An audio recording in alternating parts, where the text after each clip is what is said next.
اعوذ باللہ من الشیطان الرجیم بسم اللہ الرحمن الرحیم الحمدللہ وکفی والصلاۃ والسلام علی عبادہ الذین اصطفی خصوصا علی عبدہ وخاتم النبیین محمد الامین وعلی آلہ وصحبہ اجمعین اما بعد۔ اعوذ باللہ من الشیطان الرجیم بسم اللہ الرحمن الرحیم۔ آج انشاءاللہ ہم لوگ آدم علیہ السلام کا پارٹ 2 کریں گے۔ لاسٹ کلاس میں ہم نے جانا تھا کہ کیسے اللہ رب العزت نے حضرت آدم علیہ السلام کی پیدائش کی، پھر حضرت حوا کو بنایا، کیسے روح ان کے اندر ڈالی اور پھر فرشتوں کو سجدہ کرنے کے لیے کہا تو ابلیس نے منع کیا، اور اس کے منع کرنے کی وجہ جو تھی وہ تکبر تھا، گھمنڈ تھا، غرور تھا، جس کی وجہ سے اس نے اللہ تعالیٰ کی ایک سجدے کو منع کر کر ہزاروں سال کی عبادت کو اس نے ضائع کیا۔ اور تکبر کا نتیجہ کیا ہوا کہ اللہ تعالیٰ نے اس کو جو ہے اٹھا کے باہر پھینکا، اور تکبر کرنے کی وجہ سے اور اللہ تعالیٰ کی نافرمانی کرنے کی وجہ سے وہ کفر میں داخل ہوا۔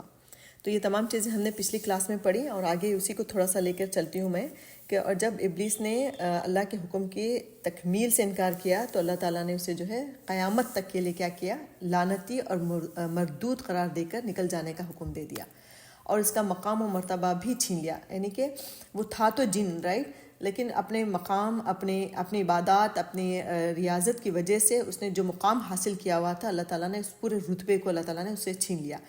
سورہ اعراف کی آیت نمبر 13 میں اللہ تعالیٰ فرماتا ہے کہ فَاحْبِطْ مِنْهَا، اس جنت سے اتر جا، اور اس کو اس مقام و مرتبے سے محروم کر دیا جو اسے عبادات کی وجہ سے حاصل ہوا تھا۔ اس کے تکبر کی وجہ سے اس سے یہ بھی مرتبہ سلب کر کے اسے ذلت و لعنت کے ساتھ زمین پر پھینک دیا گیا۔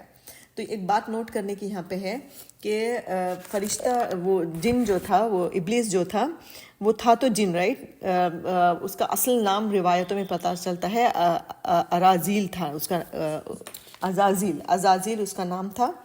اصل میں وہ جن تھا، وہ آگ سے پیدا کیا ہوا تھا، لیکن عبادتوں کی وجہ سے اپنی اللہ تعالیٰ کی جتنی وہ فرما برداری کرتا تھا اس کی وجہ سے وہ فرشتوں کی صف میں اللہ تعالیٰ نے اس کو شامل کیا ہوا تھا، لیکن صرف ایک سجدے کا انکار کی وجہ سے وہ کفر میں داخل ہو جاتا ہے، اور اللہ تعالیٰ اس کو اٹھا کر جو ہے پورا زمین پہ باہر پھینک دیتا ہے۔ تو ہمیں غور کرنا ہے کہ اللہ تعالیٰ نے ہمارے پر 5 ٹائم کی نمازیں فرض کی، رائٹ، تو ہم کتنی مرتبہ اللہ تعالیٰ کے ان سجدوں کا منع کرتے ہیں، ان سجدوں سے انکار کرتے ہیں عملی طور پر، رائٹ۔ زبان سے تو ہم کہتے ہیں کہ ہم مسلمان ہیں، ہم مانتے ہیں کہ 5 ٹائم کی نماز ہے، لیکن کتنی مرتبہ ہم اللہ تعالیٰ کے ان سجدوں کا انکار کرتے ہیں، تو سوچیں ہمارا کیا انجام ہونے والا ہے نا۔ شیطان کی اتنی عبادت، اتنی فرما برداری کے باوجود اللہ تعالیٰ نے صرف ایک سجدہ منع کرنے کی وجہ سے اس کو اللہ تعالیٰ نے سزا دی کہ اس کو اٹھا کے باہر پھینکا۔ تو دیکھیں صحیح مسلم کی روایت ہے کہ حضرت ابو ہریرہ رضی اللہ سے روایت ہے کہ رسول اللہ صلی اللہ علیہ وسلم نے فرمایا، جب آدم کا بیٹا سجدے کی آیت تلاوت کرتا ہے، یعنی قرآن میں جب سجدے کی آیت آتی ہے پھر وہ سجدہ کرتا ہے تو شیطان ایک طرف ہو کر رونے لگتا ہے اور کہتا ہے کہ ہے افسوس، ابن آدم کو سجدہ کرنے کا حکم ہوا تو اس نے سجدہ کر لیا، اس لیے اسے جنت مل گئی، مجھے سجدہ کرنے کا حکم ملا، میں نے نافرمانی کی تو مجھے جہنم ملے گی۔ تو یہ سوچ کر وہ روتا رہتا ہے۔ تو پھر دیکھیں اس کے بعد شیطان نے اللہ تعالیٰ کے ساتھ، اس کے بعد کیا ہوتا ہے کہ جب اللہ تعالیٰ سے وہ انکار کر دیتا ہے، اللہ تعالیٰ اس کو باہر نکال دیتا ہے مردود بنا کر، لعنتی کہہ کر، تو اس کے بعد شیطان کیا کرتا ہے کہ جنگ کا اعلان کر دیتا ہے، کس کے ساتھ؟ اللہ رب العزت ہی کے ساتھ۔ سورہ اعراف کی آیت نمبر 16 اور 17 میں اللہ تعالیٰ فرماتا ہے، جس کا ترجمہ ہے کہ پھر شیطان نے کہا کہ مجھے تو نے ملعون کیا ہے، تو نے مجھے ملامت زدہ کر دیا، میں بھی تیرے سیدھے راستے پر ان لوگوں کو، یعنی کہ تیرے بندوں کو گمراہ کرنے کے لیے بیٹھوں گا، پھر ان کے آگے سے، دائیں سے، بائیں سے، غرض ہر طرف سے آؤں گا اور ان کی راہوں کو ماروں گا، اور ان میں سے اکثر کو تو شکر گزار نہیں پائے گا۔ تو اتنا بڑا چیلنج، اوپن چیلنج شیطان جو ہے اللہ رب العزت سے کرتا ہے کہ تو نے مجھے گمراہ کیا اور میں تیرے بندوں کو گمراہ کروں گا۔ اور کیسے گمراہ کروں گا؟ شیطان کہہ رہا ہے کہ میں ان کی گھات میں بیٹھوں گا، گھات یعنی کہ چھپ کر کہیں کسی ایسی جگہ پر بیٹھنا جہاں پر جو ہے جو شکار ہونے والا ہے اس کو نظر نہ آئے نا۔ تو شیطان ہر طرف بیٹھا ہوا ہے، اور وہ کہہ رہا ہے، صاف طور پہ اس آیت میں بتایا گیا کہ شیطان کا یہ دعویٰ ہے کہ میں آگے سے، پیچھے سے، دائیں سے، بائیں سے، ہر طرف سے اس کے اوپر اٹیک کروں گا، اس کے اوپر حملہ کروں گا، اور تم دیکھو گے کہ بہت کم لوگ جو ہے تیرے شکر گزار ہوں گے، اکثر کو تم جو ہے شکر گزار نہیں پاؤ گے۔ تو یعنی اللہ تعالیٰ کو چونکہ اس نے جو ہے کہا کہ مجھے تو نے چونکہ گمراہ کیا، اس لیے میں بھی تیرے بندوں کو گمراہ کروں گا۔ اب یہاں پہ شیطان کا ایٹیٹیوڈ نوٹ کرنے کا ہے۔ ایک تو اس نے غلطی کی، اللہ تعالیٰ کی نافرمانی کی۔ اللہ دیکھیں، فرما برداری کس کو کہتے ہیں، اطاعت کس کو کہتے ہیں، مسلم لفظ کس کو کہتے ہیں کہ اپنے آپ کو پورے طور پر اللہ کے آگے سپرد کر دینا، اللہ سرنڈر کر دینا ہر چیز اس کے. جب میں نے اللہ کے ذات یا کسی کی بھی آگے اپنے آپ کو سرنڈر کر دیا تو میری ہر چیز اسی کے مطابق ہوگی. رہی اب اتنے سالوں سے وہ اللہ کا کہنا مان رہا ہے, عبادتیں کر رہا ہے, سب کر رہا ہے, بس ایک سجدے میں آ کے وہ اٹک گیا. وہاں پہ اس نے منع کر دیا کہ مجھے نہیں کرنا ہے, کیونکہ یہ وجہ کیا بتائی کہ یہ مٹی سے بنا ہے اور میں آگ سے بنا ہوں, تکبر کی بنیاد پر. تو اللہ تعالیٰ اب یہاں پہ ایک تو اس نے اللہ تعالیٰ کا انکار کیا کہ میں سجدہ نہیں کروں گا. دوسرا سڈنلی کیا کیا اس نے, وہ اپنی گناہ پر, اپنی اس غلطی پر جم گیا, ڈٹ گیا ہے نا. اس نے ڈھیٹائی دکھائی, نہ صرف ڈھیٹائی دکھائی بلکہ اوپن چیلنج بھی اللہ تعالیٰ سے کر دیا کہ میں اب اس کے بعد سے جو ہے میں تیرے بندوں کو گمراہ کروں گا, ان بندوں کو جن کی وجہ سے تو نے مجھے گمراہ کیا. یعنی اپنی گناہ کا الزام بھی وہ اللہ تعالیٰ کی ذات پہ لگا رہا ہے, اللہ تعالیٰ کو ہی بلیم کر رہا ہے. قرآن کی صاف آیت ہے, وہ کہہ رہا ہے کہ تو نے مجھے ملعون کیا, تو نے مجھے گمراہ کیا, میں تیرے بندوں کو گمراہ کرے گا. تو یہ جو ہم انسانوں کے اندر بھی آپ یہ ایٹیٹیوڈ دیکھتے ہوں گے, ہمارے اندر بھی کبھی کبھی آتا ہے یہ کہ ہم غلطی کرتے ہیں, غلطی کرنے کے بعد سامنے والے کو بلیم کرتے کہ تمہاری وجہ سے میں نے گناہ کیا, فلاں کی وجہ سے میں نے کیا, حالات کی وجہ سے میں نے کیا. تو یہ شیطانی ایٹیٹیوڈ ہے, یہ بات ذہن میں رکھیے. جب بھی اس کے بعد سے کچھ بھی ہمارے ذہن میں یہ خیال آئے تو ہم اس کو کنیکٹ کریں شیطان کے ایٹیٹیوڈ سے. شیطان نے یہی ایٹیٹیوڈ دکھایا تھا کہ اپنی غلطی کا پورا بلیم وہ اللہ کی ذات پہ ڈالا اور اس کے بعد اس کے اوپر جمع رہا ڈھیٹائی سے, اور اوپر سے اس کے ساتھ اوپن چیلنج بھی کیا. اور جو قیامت تک کے لیے اللہ تعالیٰ نے اس کو مہلت دیتی کہ جاؤ دیکھتا ہوں, میں تمہارا یہ چیلنج ایکسیپٹ کرتا ہوں اور قیامت تک کے لیے تمہارے لیے ٹائم ہے, تمہارے پاس مہلت ہے, تم جس کو بھڑکانا چاہتے ہو بہکاؤ, اور تم اور جو بھی تمہیں فالو کرے گا اس کو اور تم کو ساتھ میں جو ہے جہنم کی آگ میں ڈالوں گا, اور جو تم کو نہیں مان کر میری بات مانے گا میں اس کو جو ہے جنت میں داخل کروں گا. یہ اللہ تعالیٰ نے بھی فوراً اس وقت جو ہے اعلان کر دیا. پھر اللہ تعالیٰ نے کیا کیا اس کے بعد دیکھیے, یہ ایٹیٹیوڈ کی بات میں نے کہی کہ شیطان یہ ہمارے درمیان بھی ہوتا ہے, ہمارے ساتھ بھی ہوتا ہے. ہمارے ارد گرد کے لوگوں کو نہیں, اپنے آپ پہ بھی اگر ہم نظر ڈالیں تو ہمارے ساتھ بھی ہوتا ہے. اگر کوئی غلطی ہمارے سے ہو گئی تو فوراً جو ہے ہمیں دیکھنا چاہیے کہ یہاں پہ حضرت آدم علیہ السلام کا ایٹیٹیوڈ کیا تھا کہ انہوں نے جیسے غلطی کی انہیں احساس ہوا, انہوں نے اللہ سے معافی مانگی. اور شیطان کا کیا تھا کہ وہ اس پر جمع رہا, بلکہ الزام اللہ کی ذات پہ لگایا, اور اس کے معافی مانگنے ندامت کے بجائے وہ اس پہ جو ہے مزید گناہ کرنے کے پر وہ جم گیا. تو ایسا ہمارا ایٹیٹیوڈ نہیں ہونا چاہیے. پھر دیکھیں کہ پھر اس کے بعد کیا ہوتا ہے کہ پھر اللہ تعالیٰ حضرت آدم اور حوا سے اللہ تعالیٰ نے فرمایا کہ اب آپ لوگ جنت میں رہو اور جو چاہو کھاؤ پیو, بس ایک درخت ہے اس کے قریب نہ جانا. تو بقرہ کی آیت نمبر 35 میں اس کا ذکر ملتا ہے کہ وَقُلْنَا يَا آدَمُ اسْكُنْ أَنْتَ وَزَوْجُكَ الْجَنَّةَ وَكُلَا مِنْهَا رَغَدًا حَيْثُ شِئْتُمَا وَلَا تَقْرَبَا هَٰذِهِ الشَّجَرَةَ فَتَكُونَ مِنَ الظَّالِمِينَ. اور ہم نے کہا کہ اے آدم تم اور تمہاری بیوی جنت میں رہو اور جہاں سے چاہو بے روک ٹوک کھاؤ, فراغت کے ساتھ کھاؤ, لیکن اس درخت کے پاس نہ جانا ورنہ کیا ہو جاؤ گے, تم ظالموں میں داخل ہو جاؤ گے. اب دیکھیں کہ یہاں پہ اب اس واقعے کو اگر آپ نوٹ کریں, پھر دیکھیں کہ اللہ تعالیٰ نے پوری جنت میں جتنی بھی چیزیں ہیں, ہزاروں لاکھوں چیزیں ہوں گی وہاں پہ, سب کو اللہ تعالیٰ نے حضرت آدم علیہ السلام کو کیا کہا, آدم اور حوا کو, کہ اس میں سے تم جو چاہو کھاؤ اور فراغت کے ساتھ. کوئی لمٹ بھی نہیں ہے کہ تم ناپ تول کر کھاؤ, کوئی ایسے اسکیل بھی نہیں رکھا. صرف ایک درخت ایسا رکھا جس کو منع کیا, یعنی کہ حلال کی لسٹ اللہ تعالیٰ نے بہت لمبی دی اور حرام کو بہت ہی مختصر بنایا, ایک ہی درخت. تو لیکن شیطان نے اسی ایک درخت کو لے کر حضرت آدم علیہ السلام اور حوا علیہ السلام کو بہکایا اور وہ بہک بھی گئے. رائٹ, تو بالکل یہی معاملہ جو ہے ہمارے ساتھ بھی ہے. میں آگے بتاتی ہوں کہ دیکھیں پھر اس کے بعد جو ہے شیطان نے جو ہے اپنا مشن شروع کر دیا. وہیں پہ اللہ تعالیٰ نے جنت میں حضرت آدم اور حوا کو بھیجا, ان کو بولا کہ یہ جنت ہے, اس میں سے تم سب کچھ چیز کھا سکتے ہو, ایک آزمائش ہے تمہارے لیے, ایک امتحان ہے کہ تم اس جو ہے درخت کے پاس نہیں جاؤ گے. پھر ادھر دوسری طرف جو شیطان کو اللہ تعالیٰ نے کہا کہ جاؤ تمہارے لیے مہلت ہے پوری رہتی دنیا تک کہ تم بہکاؤ جس کو بہکا سکتے ہو.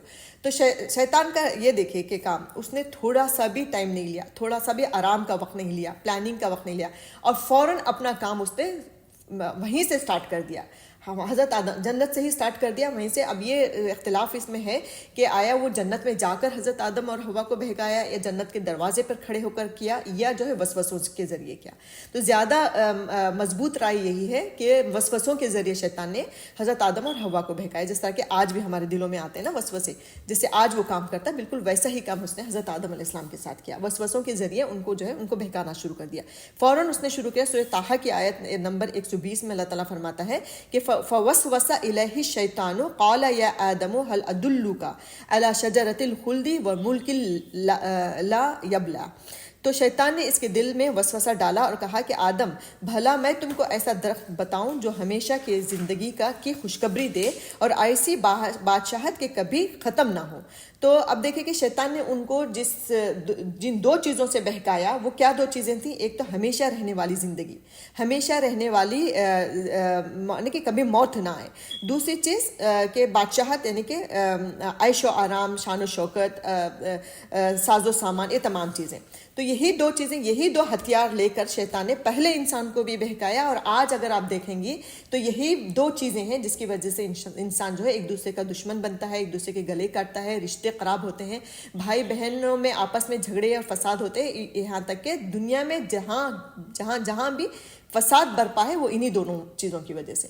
زیادہ جینے کی چاہت اور زیادہ مال حاصل کرنے کی خواہش, یہی دو چیزیں لے کر اس نے جو ہے حضرت آدم کو بھی بہکایا. اور حضرت آدم علیہ السلام چونکہ انسان تھے تو وہ انہی دو چیزوں کی وجہ سے بہک گئے, اور ان کی نسل بھی جو ہے انہی دونوں چیزوں سے اٹریکٹ ہوتی ہے, انہی دونوں چیزوں کی وجہ سے وہ سلپ بھی ہوتی ہے.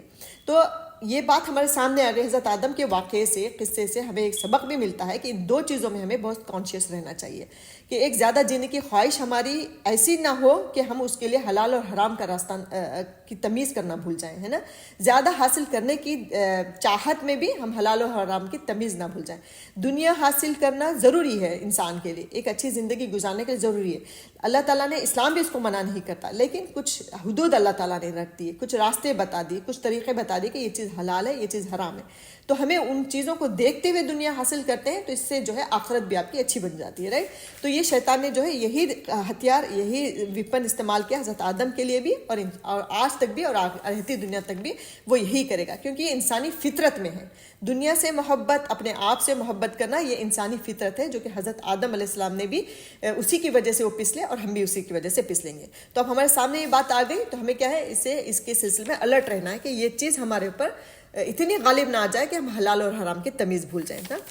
ٹھیک ہے. پھر دیکھیے کہ آگے ہے کہ شیطان نے کہا کہ تم کو, سورہ اعراف کی آیت 22 میں اللہ تعالیٰ فرماتا ہے کہ شیطان نے کہا تم کو تمہارے پروردگار نے اس درخت سے صرف اس لیے منع کیا ہے کہ تم فرشتے نہ بن جاؤ یا ہمیشہ جیتے نہ رہو, اور ان سے قسم کھا کر اس نے کہا, شیطان نے ان کو, حضرت آدم علیہ السلام کو قسم کھا کر کہا کہ میں تو تمہارا خیر خواہ ہوں, پر شیطان نے دھوکہ دے کر ان کو جو ہے گناہ کی طرف کھینچ ہی لیا. کیا اس نے یقین دلایا کہ میں جو تمہیں بتا رہا ہوں یہ میں تمہارے لیے خیر خواہی کی وجہ سے بتا رہا ہوں, میں تمہارا بھلا چاہتا ہوں اور میں تمہارا بہت بڑا خیر خواہ ہوں, میں چاہتا ہوں کہ تم ہمیشہ زندہ رہو, تمہارے ساتھ اچھا ہو, اسی وجہ سے میں چاہ رہا ہوں کہ تم یہ درخت کا پھل کھاؤ تاکہ تم ہمیشہ زندہ رہو. اور اس جال میں وہ پھنس گئے نا. بالکل یہی چیزیں, یہی جملے, یہی وسوسے شیطان ہمارے دلوں میں بھی ڈالتا ہے. دیکھیں کہ میں اب مثال کے طور پر ہمیں, آپ دیکھیں گے کہ آپ اگر صدقہ خیرات کرنے نکلتی ہیں, ایک بار تو ٹھیک ہے, دوسری بار بھی ٹھیک ہے, تیسری مرتبہ سے آپ کے پاس وہم آنا شروع ہو جاتا ہے, دل میں وسوسے پیدا ہونا شروع ہو جاتے ہیں کہ اگر میں اتنا اللہ کی راہ میں خرچ کرنا شروع کر دوں تو کل کو میرا کیا ہوگا, میرے بچوں کا کیا ہوگا. یا تو وسوسوں کی شکل میں, یا تو شوہر کی شکل میں, یا بیوی کی شکل میں, یا بچوں یا والدین یا دوستوں کی شکل میں, کوئی تو آ کر کسی کی بھی شکل میں شیطان آ کر آپ کو ضرور مشورہ دینے کی کوشش کرے گا کہ آج آپ خرچہ کرو گے تو کل تمہارا کیا ہوگا, کل تمہارے بچوں کے ایڈمیشن کی ضرورت پڑے گی, بچوں کی شادی کی ضرورت پڑے گی, تو تم کیسے خرچہ کرو گے. تو یہی وسوسے ڈال کر حضرت آدم کو بھی اس نے, اور ایسا ہمیں فیل ہوگا کہ یہ ہماری خیر خواہی کا مشورہ ہے, یہ ہماری بھلائی کے لیے مشورہ دے رہا ہے, جبکہ قرآن کیا کہتا ہے کہ وہ اس کے جتنے بھی وعدے ہیں وہ پورے دھوکہ ہیں, دھوکے کے علاوہ کچھ نہیں. اب چونکہ حضرت آدم کے پاس تو کوئی سٹوری نہیں تھی کہ وہ اس سے سبق حاصل کر شیطان کے دھوکے کو ریکگنائز کرتے اور اس سے بچتے رہے, کیونکہ آدم تو پہلے نبی تھے اور پہلے انسان تھے. ہمارے پاس تو انبیاء کی پوری تمام سٹوریاں ہمارے پاس قرآن میں موجود ہیں, ہم لوگ پڑھ رہے ہیں, سن رہے ہیں. حضرت آدم کی ہی سٹوری سے ہمیں مل رہا ہے کہ شیطان نے ان کو کس ہتھیار سے جو ہے ان کو بہکایا, کیسے وعدے ان کو وعدے کیے ان سے, کیسے یقین دلائے کہ میں سچ بول رہا ہوں. تو تمام سٹوری ہمارے پاس آ گئی تو ہمارے پاس بچنے کے زیادہ چانسز ہیں نا حضرت آدم کے مقابلے میں. تو یہی ہے کہ ان سٹوریز سے ہم یہ سبق لیں کہ کیسے ہم جو ہے کیسے شیطان جو ہے انسانوں کو بہکاتا ہے. دیکھیے اب دیکھیں کہ حالانکہ اللہ تعالیٰ نے جو ہے حضرت آدم علیہ السلام کو بھی وارن کیا تھا کہ جب دیکھیں کہ وہ یہ جو آیت ہے نا کہ سورہ طٰہٰ کی آیت ہے جس میں اللہ تعالیٰ نے فرمایا, دونوں نے کچھ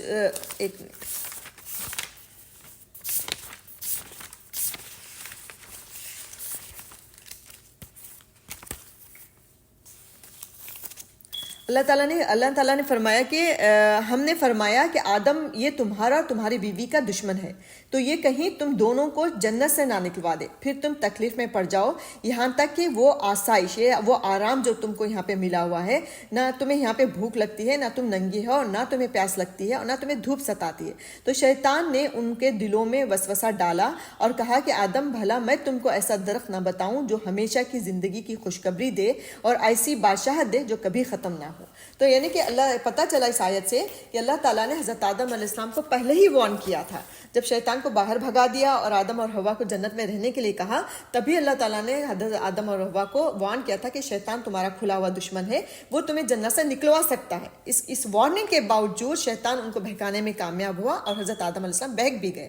تو اسی طرح اللہ تعالیٰ جو ہے ہمیں بھی بار بار قرآن کی اگر آپ آیتیں پڑھیں گی تو اللہ تعالیٰ نے کتنی مرتبہ کہا ہے کہ شیطان تمہارا کھلا ہوا دشمن ہے، شیطان تمہارا کھلا ہوا دشمن ہے، وہ تمہارے آگے سے بھی وار کرے گا، پیچھے سے بھی وار کرے گا، تمہارے ہر طرف سے تمہیں جو ہے وار کرے گا، وہ گھات میں لگا ہوا ہے۔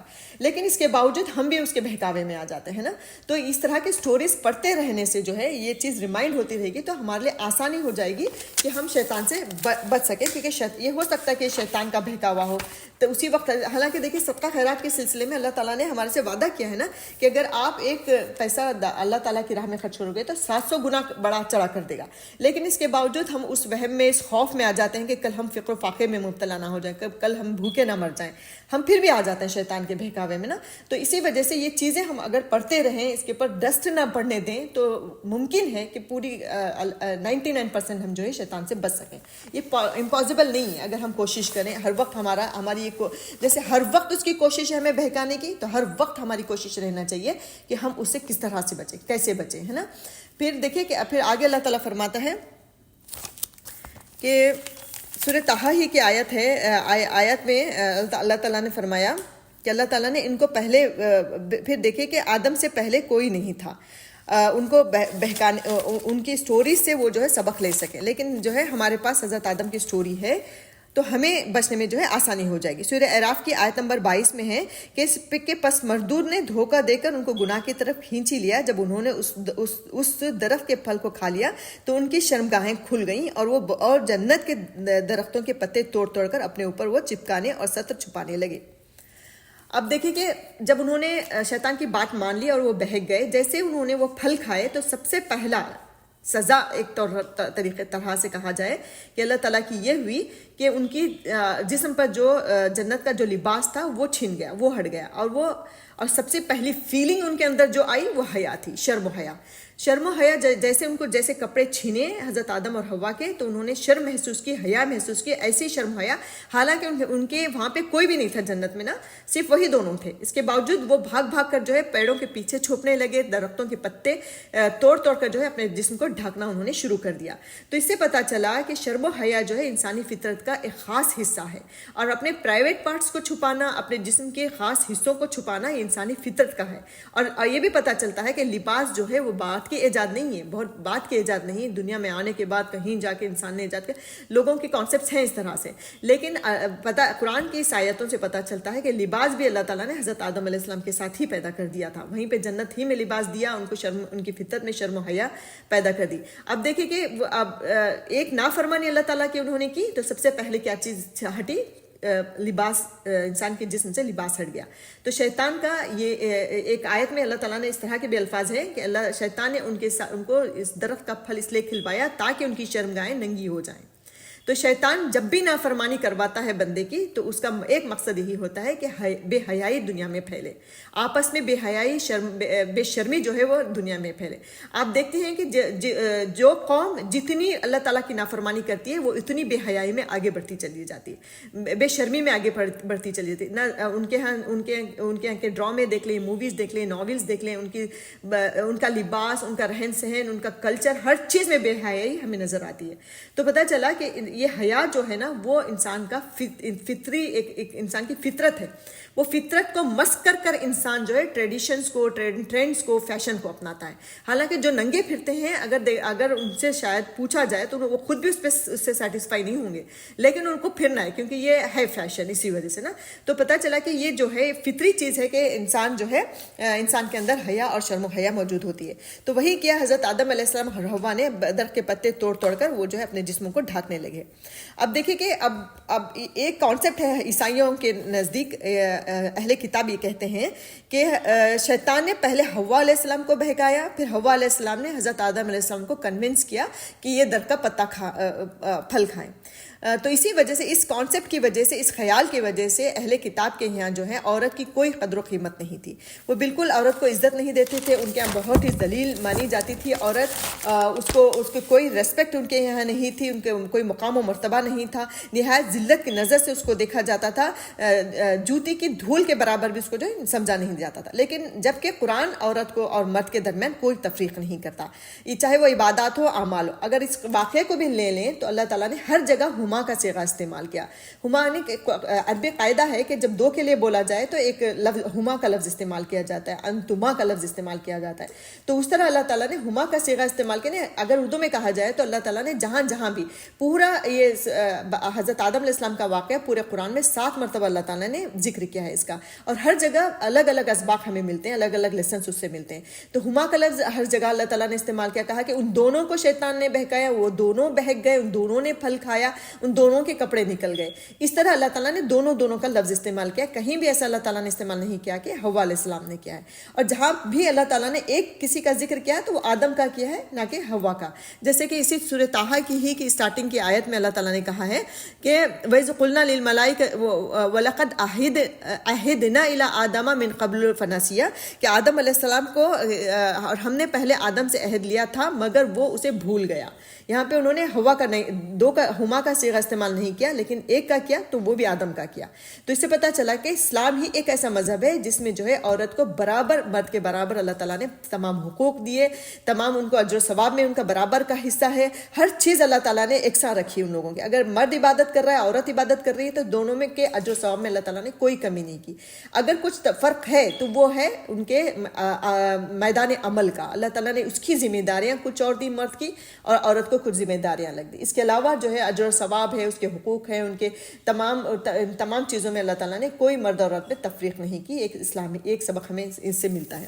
تو یہ ان کا یہ غلط کانسیپٹ ہے کہ وہ حوا علیہ السلام، وہ ان سے چلتے چلتے ہمارے یہاں بھی افسانے بن گئے. ہمارے مسلم معاشرے میں بھی کہا جاتا ہے کہ حوا علیہ السلام نے جو ہے آدم کو بہکایا، اور حوا ہی کی وجہ سے جو ہے نسل انسانی کو جو ہے جنت چھوڑ کر دنیا میں آنا پڑا. یہ ان لوگوں کی سوچ ہے، لیکن یہ بالکل قرآن اس کی تردید کرتا ہے.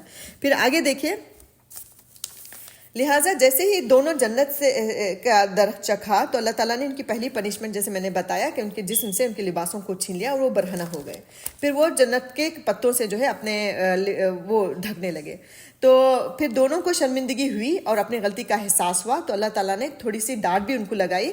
کہا کہ میں نے تم کو اس درخت کے پاس جانے سے منع نہیں کیا تھا اور جتا نہیں دیا تھا کہ شیطان تمہارا کھلا دشمن ہے. دونوں نے عرض کیا، دونوں بولنے لگے کہ اے پروردگار، ہم نے اپنی جانوں پر ظلم کیا، اور اگر تم ہمیں نہیں بخشے گا اور ہم پر رحم نہیں کرے گا تو ہم تباہ و برباد ہو جائیں گے. تو یہاں پر آ گیا آدم اور حوا کا ایٹیٹیوڈ. وہاں پہ ہم نے شیطان کا پڑھا کہ شیطان نے جیسے نافرمانی کی فوراً اللہ تعالیٰ کو اس کا ذمہ دار ٹھہرا دیا. کہا کہ تو نے مجھے گمراہ کیا اور میں اس کے اوپر ڈٹ کر رہوں گا.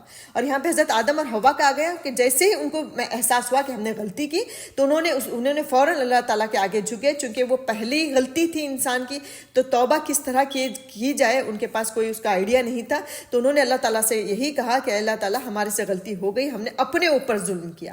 دیکھیں یہ بات بھی یہاں پہ ملتی ہے کہ جب بھی انسان کوئی نافرمانی کرتا ہے، کوئی گناہ کرتا ہے، کوئی نماز قضا کرتا ہے، کوئی بھی آپ غلطی کرتی ہیں تو اس کا وبال، اس کا نقصان جو ہے ہمارے اوپر ہی ہوتا ہے. اللہ تعالیٰ کا کچھ بھی نہیں بگڑتا. اسی وجہ سے کہا جاتا ہے اپنی جانوں پر ظلم کیا. یعنی کہ ان کی دعا تھی نا کہ قال ربنا ظلمنا انفسنا وان لم تغفر لنا وترحمنا لنکونن من الظالمین. ہم نے اپنے اوپر ظلم کیا. اے اللہ تعالیٰ، ہم نے اپنے اوپر ظلم کیا، اپنے نفسوں پر، اپنے جانوں پر ظلم کیا. اگر تو نے ہمیں معاف نہیں کیا تو ہم ظالموں میں شمار ہو جائیں گے. تو اس کے بعد اللہ تعالیٰ جو ہے ان کو جو ہے توبہ کے کلمات سکھاتا ہے. پھر وہ توبہ کرتے ہیں، پھر اللہ تعالیٰ ان کی توبہ قبول فرماتا ہے. پھر آگے اللہ تعالیٰ اپنا مقصد، اس کا مقصد تھا دنیا میں خلیفہ بنا کر بھیجنے کا. لوگ یہ بھی بولتے ہیں کہ ان کو سزا کے طور پہ دنیا میں بھیجا گیا. یہ بھی غلط بات ہے، کیونکہ اللہ تعالیٰ کا جیسے ہم نے پہلے ہی آیت میں پڑھی نا کہ اللہ تعالیٰ نے جب ارادہ کیا انسان کو بنانے کا تو اللہ تعالیٰ نے فرشتوں کے سامنے اپنا ارادہ رکھا کہ میں انسان کو خلیفہ بنانے والا ہوں. تو آلریڈی اللہ رب العزت کا پلان تھا کہ اللہ تعالیٰ دنیا میں آدم کو بھیجے اور وہاں پہ جو ایک نسل چلائے، جو اور انبیاء وغیرہ بھیجے یہ وغیرہ سے. تو پھر آگے اللہ تعالیٰ جو ان کو معاف کر دیتا ہے. معاف کرنے کے بعد اللہ تعالیٰ ان سے بولتا ہے کہ اب دنیا میں جاؤ تم اور حوا، اور وہاں پہ جو ہے تمہاری نسل چلے گی، اور میں تم کو جو ہے وقتاً فوقتاً انبیاء کے ذریعے، کتابوں کے ذریعے جو ہے ہدایت بھیجتا رہوں گا. جو میری ہدایت کو اپنائے گا، جو اس کے اوپر عمل کرے گا تو وہ کامیاب و کامران ہوگا، اور جو اس کا انکار کرے گا وہ شیطان کا دوست ہوگا، اور شیطان کے ساتھ وہ جہنم میں اس کو جو ہے جلایا جائے گا. پھر تو اس طرح حضرت آدم اور حوا جو ہے زمین پر تشریف لائے، اور اس طرح زمین پر جو ہے انسانی زندگی کا آغاز ہوتا ہے. اور ساتھ ہی جو ہے آدم اور اولاد آدم کا امتحان یہاں سے شروع ہو جاتا ہے. اور شیطان کو بھی میدان عمل میں اپنے مشن کو پورا کرنے کے لیے اس نے جو ہے اپنے لاؤ لشکر کے ساتھ شیطان بھی جو ہے کمر بستہ ہو جاتا ہے. وہاں پہ تو اس نے ایک ایکسپیریمنٹس کر لیا نا، پورا ایکسپیریمنٹ ہو گیا پہلے ہی انسان کے ساتھ. کامیاب بھی ہو گیا وہ، اور جو ہے اس کے بعد اس کو ذلیل و خوار بھی ہونا پڑا، کیونکہ انسان نے فوراً توبہ کر لی. تو اس سے جب بھی دیکھیں کہ جب بھی انسان غلطی، اب پتہ چلا کہ غلطی انسان ہی سے ہوتی ہے، کیونکہ آدم سے بھی ہمارے سے بھی ہوگی. بڑی بات یہ ہے کہ غلطی کرنے کے بعد اس کا اعتراف کرنا کہ میں نے غلطی کی، پھر اس کے بعد اللہ تعالیٰ سے معافی مانگنا. تو یہ جب دو چیزیں ہوتی ہیں تو شیطان جو ہے وہ جل بھن جاتا ہے، اس کو سنبھالا نہیں جاتا، اس کو برداشت نہیں کی جاتی ہے انسان کی معافی، ہے نا. تو وہ اس وقت بہت چلا کر روتا ہے. تو وہی بات ہوئی کہ شیطان کو اب پورے لاؤ لشکر کے ساتھ اب اس کو ہو گیا کہ اب ٹاسک جو ہے اور زیادہ، کیونکہ یہ معافی مانگنے کا، توبہ کا دروازہ اللہ تعالیٰ نے کھول دیا ہے.